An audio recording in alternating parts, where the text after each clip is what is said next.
ஹாய்ங்க. பார்த்தீங்களா? கன்னுக்குட்டி எவ்வளோ அழகா க்யூட்டா படுத்துட்ருக்கு. சின்ன வாக்கிங்க 9 மணிக்கு ஃபோனை பிடிச்சிட்டே போயிட்டு இருந்தீங்களா? சரி நெகாப்பால் இருந்துச்சுங்க. நம்ம வாயும் கையும் சும்மா இருக்காது. வீட்டுக்கு போகிறவங்கட்ட ஏதோ ஒரு டைம் பாஸ் வேணும் இல்லைங்களா? அதை 4 எடுத்து உஃப் உஃப்னு ஊதிங்க. வாயில் போட்டு அப்படியே வாக்கிங்க. வந்தாச்சு. வீடு வந்தோடனே பூடு பிடுங்கிட்டு இருந்தாங்க. சரின்னு சொல்லிட்டு பாருங்கள் எருக்கலாம் செடி. இது தெரியும் 19 கிட்ஸ்க்கெல்லாம்.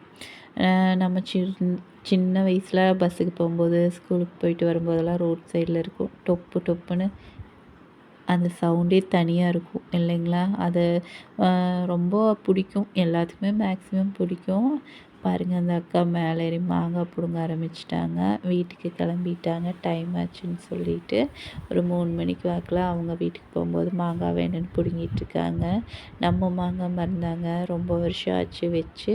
ஒரு 50 வருஷம்லாம் இருக்கும் மாங்காய் மரத்துக்கு. பயங்கர டேஸ்ட்டாக இருக்குங்க.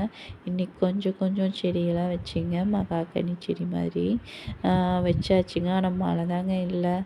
பாருங்கள் புடலன் செடியும் பீக்கின் செடி எப்படி தான் பண்ணி கண்ணுக்கு தெரியாமல் மேலே வந்துச்சுன்னு தெரியலைங்க. பண்ணி கண்ணுக்கு தெரிஞ்சால் பூரா பறித்து போட்டுருங்க. இன்னையோட வேலை முடிஞ்சுதுங்க.